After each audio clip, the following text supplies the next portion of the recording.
less than 24 hours after the two appeared together courtside as last night's New York Knicks game. New York Mayor, which occurred after the mayor's debate, this last of the campaign, Mayor Eric Adams, who's not in the race any longer, endorsed former New York Governor Andrew Cuomo. Am I angry that I'm not the one taking down Zohran, the socialist and the communist? You're darn right I am. But you know what? The city means more to me than anything. And it is time for us as a family to come together. I want to bring in our political panel, Republican strategist Matt Gorman, Democratic strategist Adam Jentleson. Gentlemen, it's great to have you here. Thanks so much. It's great to see you. So glad you get the no necktie vibe. I deeply appreciate that. Yeah, of course. Yeah. All right, Adam, I want your thoughts on what's going on in New York City. What does it mean, or what does it not mean for the future of the Democratic Party?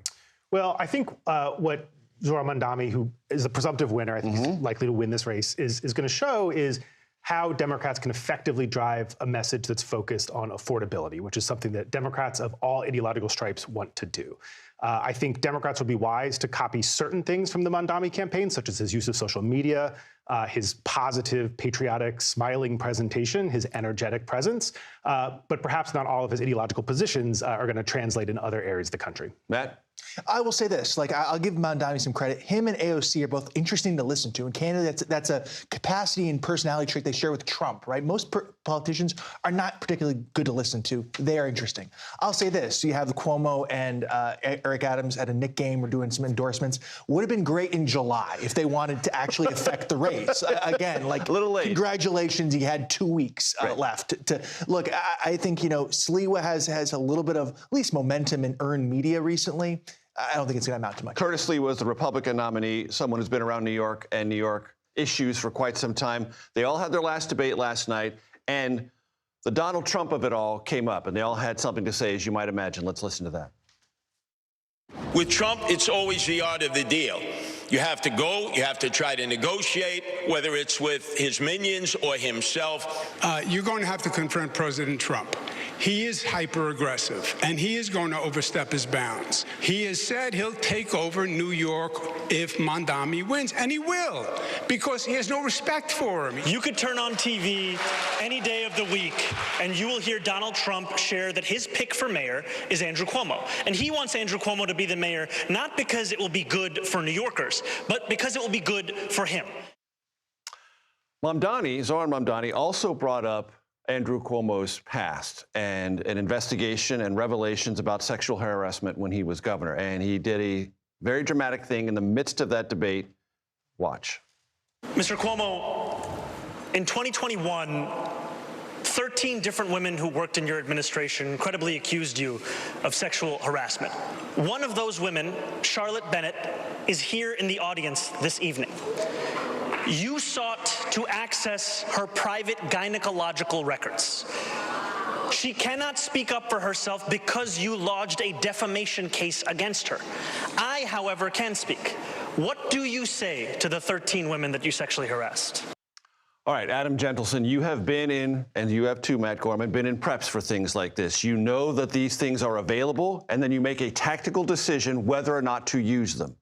Why do you think this happened in the course of that very last debate? And do you think it signals anything that Mamdani has picked up that Cuomo's getting any closer, needs to be put away? I don't think that Cuomo's getting any closer. Okay. I think this was sort of an attempt to just keep him from gaining any momentum, and to distract him during the debate to help keep him off his game and help him not have a good debate that would be the kind of thing that could gain momentum. And I think it was very effective at that. I mean, this is not ancient history we're talking about here. These are accusations from just a few years ago.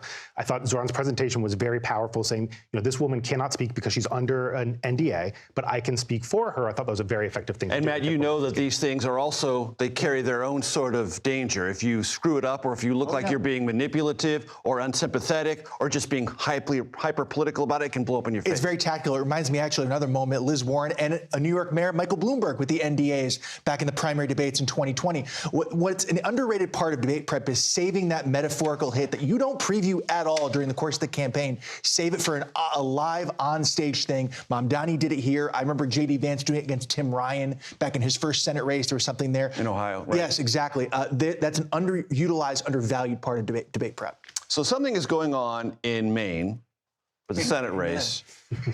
Graham Plattner and the tattoos. So he was on Pod Save America, and he did this.